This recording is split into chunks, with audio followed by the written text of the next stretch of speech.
देखो बाकी क्वेश्चन तो हो गए ना सारे। क्वेश्चन नंबर कल कौन सा बताया था, जो कल क्वेश्चन बताया था लास्ट 9। उसके बाद 10, 11, 12, 13, 14, 15 सारे हो गए ना 20 तक। क्वेश्चन नंबर 21, क्वेश्चन नंबर 21 पहली समीकरण है x minus Y plus 2z बराबर 7। दूसरी है 3x plus 4y minus 5z बराबर -5। और तीसरी समीकरण है 2x minus Y plus 3z बराबर 12। तो वही फार्मूला कल क्या लिखा था, ax बराबर b, जो कि ax बराबर b। तो a का, तो पहली पंक्ति के सारे गुणांकों को पहली पंक्ति में, पहली समीकरण के जितने भी गुणांक है x, y और z के, उनको पहली पंक्ति में लिखेंगे। x का गुणांक 1, y का गुणांक -1, z का गुणांक 2। दूसरी समीकरण से गुणांक लीजिए, x का गुणांक 3, y का गुणांक, z का गुणांक -5। तीसरी समीकरण से गुणांक, पहली x का गुणांक 2, y का गुणांक -1, z का गुणांक 3 और x की जगह पर जो चर पद है x, y, z और बराबर b, मतलब जो अचर पद है उनके समीकरणों के x 7 -5 और 12। ठीक है, तो यहाँ लिखे चूंकि a बराबर 1 -1 2 फिर 3 4 -5 फिर 2 -1 और 3। फिर क्या करेंगे, फिर क्या करेंगे, सबसे पहला काम होगा इसके सेकंडज निकाल लिए जाए। सेकंडज निकालने के बाद सेकंडज अवयव एडजॉइंट ए मालूम हो जाएगा, है ना। तो सबसे पहले ए11 बराबर, तो ये लाइन चली गई और ये, है ना। तो किसकी गुणा, इधर 4 तियां 12, फिर -5 और -1 की गुणा करेंगे तो 5, तो 12 -5 कितना हुआ 7। फिर a12 बराबर, क्योंकि ये 12 2 और 1 3 हो रहा है गुणांक, 3 माइनस लग जाएगा,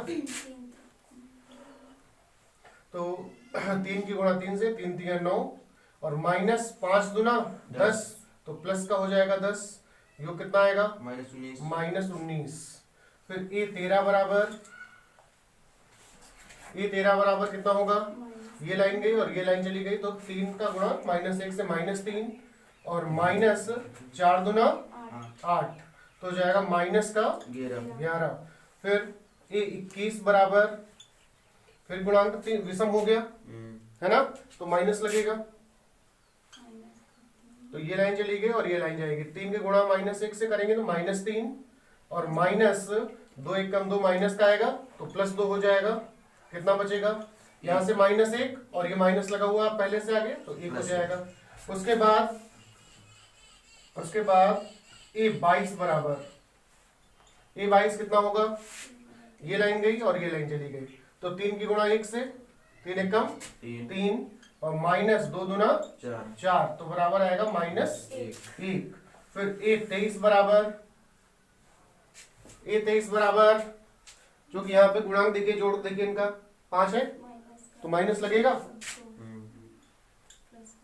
तो ये लाइन गई और ये लाइन चली जाएगी, तो -1 + 2, तो यहां से आएगा -1।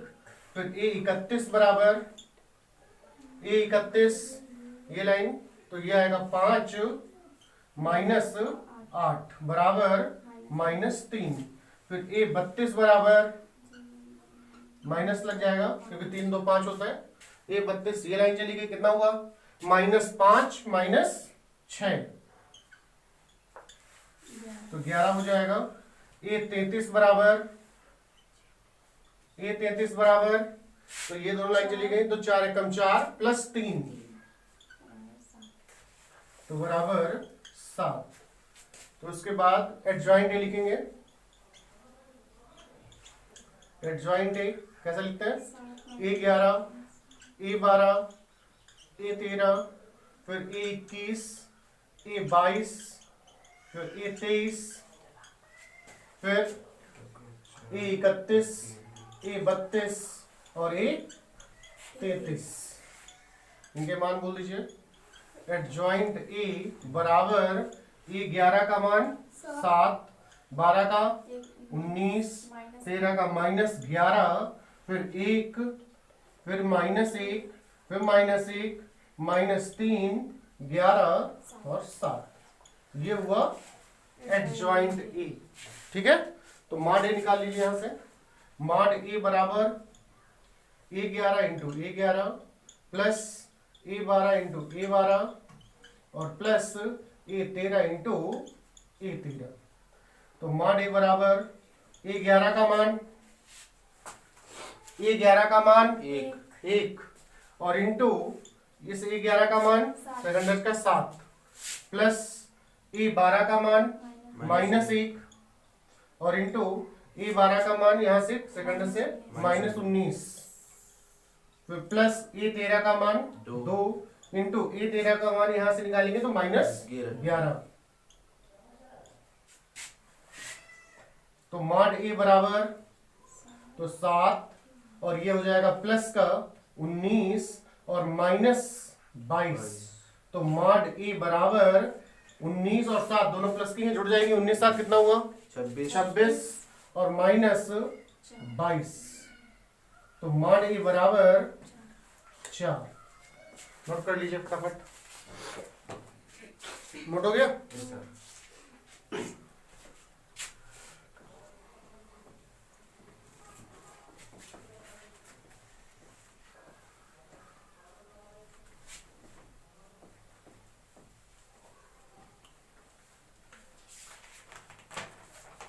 तो अब ए इनवर्स निकाल लें। ठीक है, जो कि ए इनवर्स बराबर adjoint A upon mod A.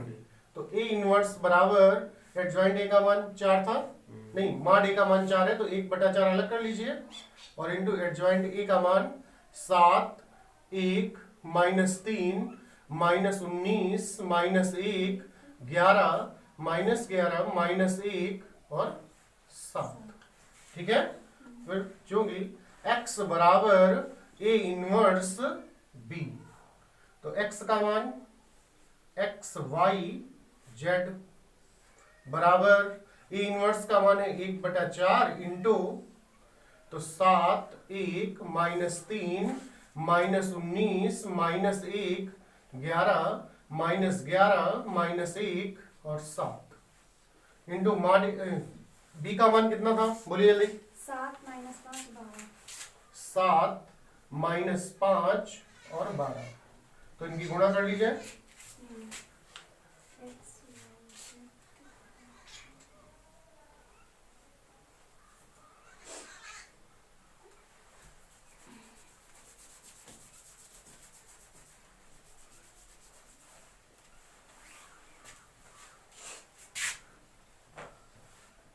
X Y Z बराबर 1/4। तो पहले पंक्ति की स्तंभ में करेंगे गुणा। कितना हो जाएगा 7 7 49 -5 और -36। फिर इससे करें तो -19 7 जल्दी बोलो 133, फिर प्लस 5 एकम 5 और प्लस 11 इंटू 12 करेंगे तो 132, फिर 11 से गुणा करें तो तीसरी पंक्ति की स्तंभ में तो माइनस का 77, फिर प्लस का 5 और प्लस 12 सती 84। चलो फटाफट जोड़िए सर।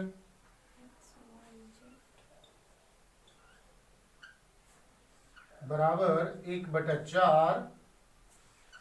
तो यहाँ पे देखो 36 और 5 दोनों माइनस के हैं, जुड़ेंगे कितना हुआ 41। 41 49 में से घट जाएगा, कितना बचेगा।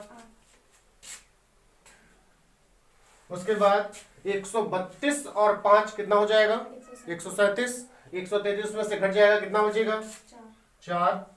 फिर 84 और 5 कितना हुआ 89। 89 में से 70 घटा देंगे, कितना बचेगा 12। तो 4 की यहाँ 1/4 से हम भाग कर दें या 1/4 की गुणा कर दें अंदर, या फिर अंदर से 4 कॉमन ले लें। बात एक ही है ना।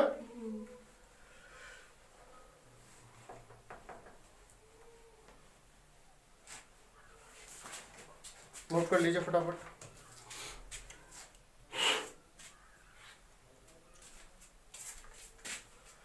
तो ये हो जाएगा एक्स वाई जेड बराबर 4 के अंदर भाग करेंगे तो कितना हो जाएगा 2 1 और 3।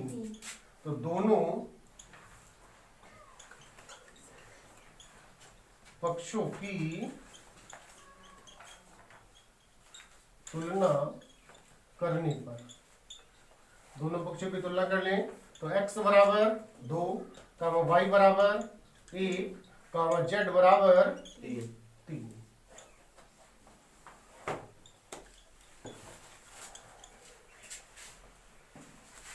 हो गया, नोट कर लो।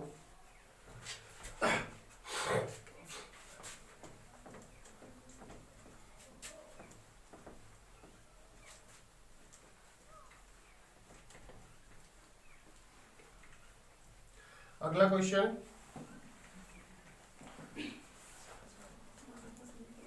बाईस नंबर समीकरण बोलो, समीकरण बोल दीजिए। x minus 2y plus 3z बराबर 11, पहली समीकरण हो गई। दूसरी है 3x plus y minus z बराबर 2, ये दूसरी समीकरण है। तीसरी समीकरण 5x प्लस 3y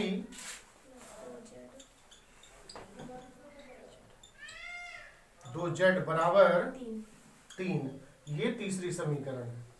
अब की बार जो क्वेश्चन है इसको हमें आव्यूह विधि से नहीं करना है। इसमें कहा गया है इन समीकरणों को क्रेमर विधि से हल कीजिए।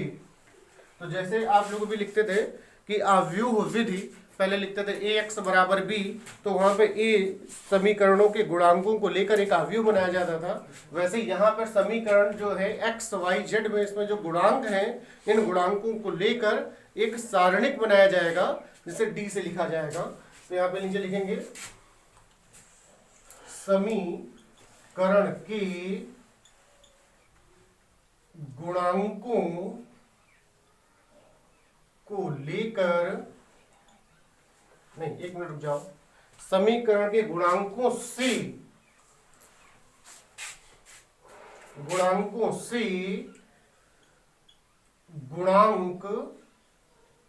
सारणिक। तो d बराबर, क्योंकि सारणिक है तो सारणिक का चिन्ह लगाएंगे। तो पहली पंक्ति से गुणांक लीजिए, क्या हो जाएगा 1 माइनस 2 और 3। फिर दूसरी समीकरण से 3 1 माइनस 1। फिर तीसरी समीकरण से 5 3 और 2। अब जैसे सारणिक का प्रसार करके उसे हल करते थे वैसे ही इस सारणिक का प्रसार करके d का मान निकालना है।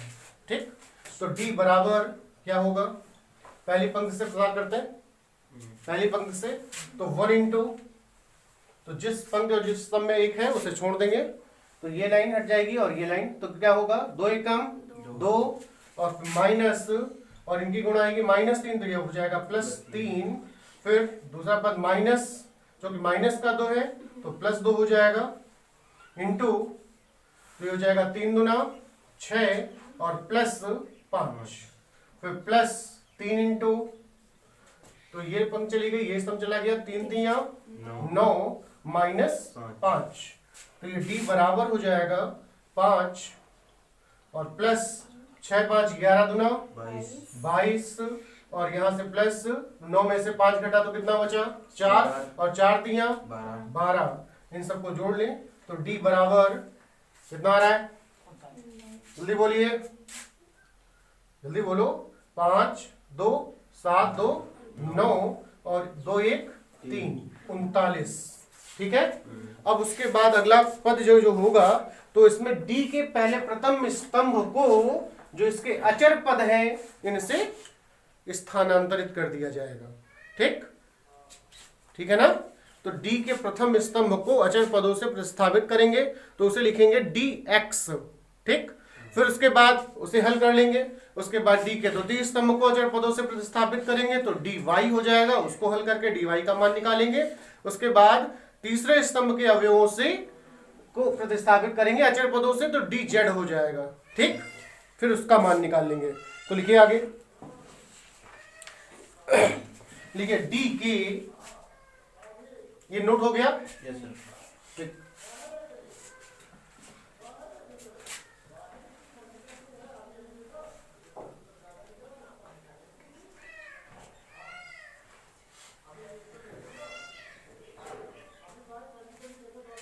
क्या लिखेंगे, डी के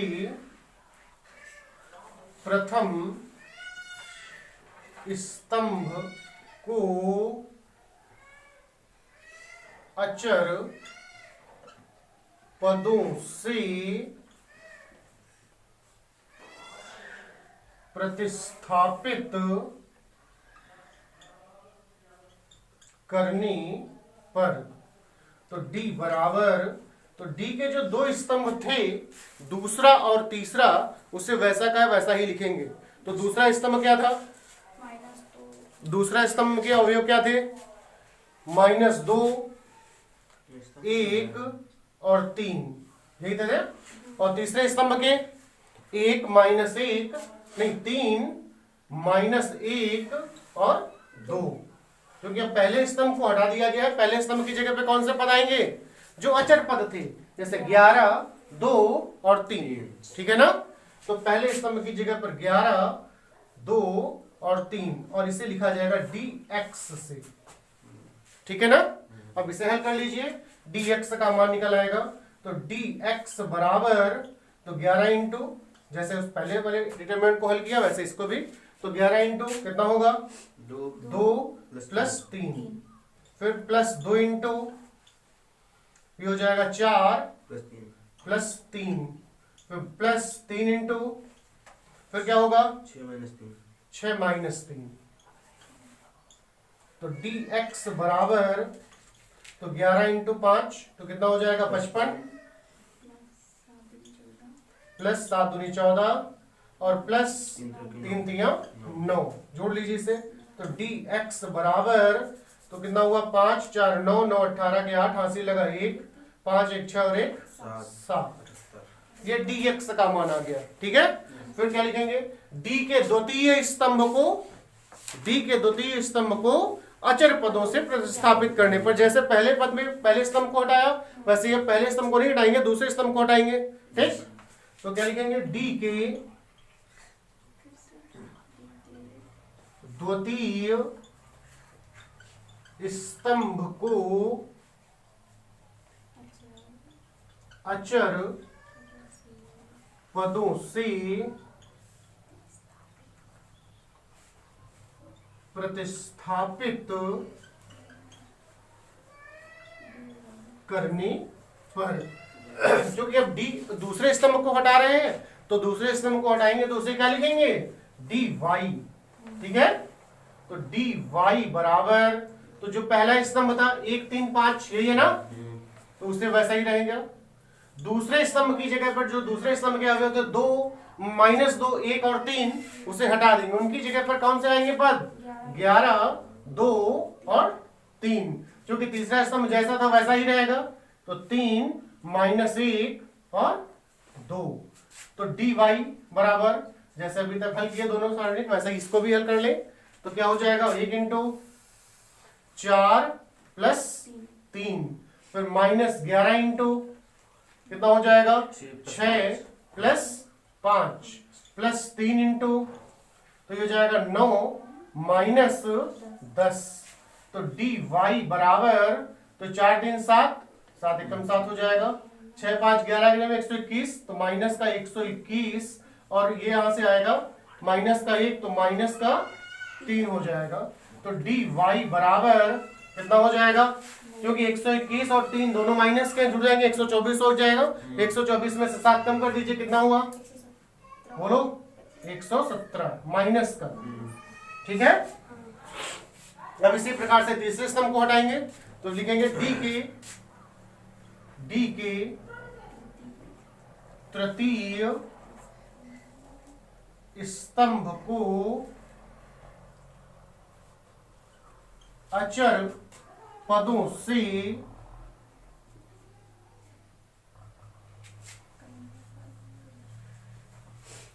प्रतिस्थापित करने पर, तो उसे लिखा जाएगा डी जेड बराबर, तो चूंकि तीसरे स्तंभ को हटा रहे हैं तो पहला स्तंभ और दूसरा स्तंभ जैसा था उसको वैसा ही लिखा रहेगा। क्या था पहला स्तंभ 1 3 5, दूसरे स्तंभ क्या हुए थे -2 1 और 3। क्योंकि तीसरे स्तंभ को हमें हटाना है तो तीसरे स्तंभ क्या हम नहीं लिखेंगे, उनकी जगह पर अचर पद लिखे जाएंगे 11 2 और 3। इसे भी हल कर लें तो डी जेड बराबर 1 इंटू कितना होगा 6 माइनस 3 फिर प्लस 2 इंटू 3 माइनस 6 सॉरी, तो ये हो जाएगा 3 माइनस 6 और प्लस 2 इंटू ये हो जाएगा 9 माइनस 10 प्लस 11 इंटू तो ये हो जाएगा 9 माइनस 5।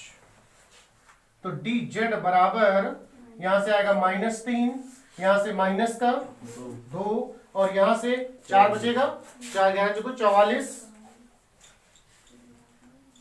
तो डी जेड बराबर -3 -2 जुड़ जाएंगे -5 हो जाएगा, 44 में से 5 घटेगा कितना बचेगा 39। क्लियर इतना? अब तुम्हारे पास मान कितने हो गए, एक डी का मान है, एक dx का मान है, एक dy का मान है और एक dz का मान है। तो इसके साथ फॉर्मूला लगता है x बराबर, नोट करिए, x बराबर dx अपान d, क्योंकि x बराबर dx अपान d।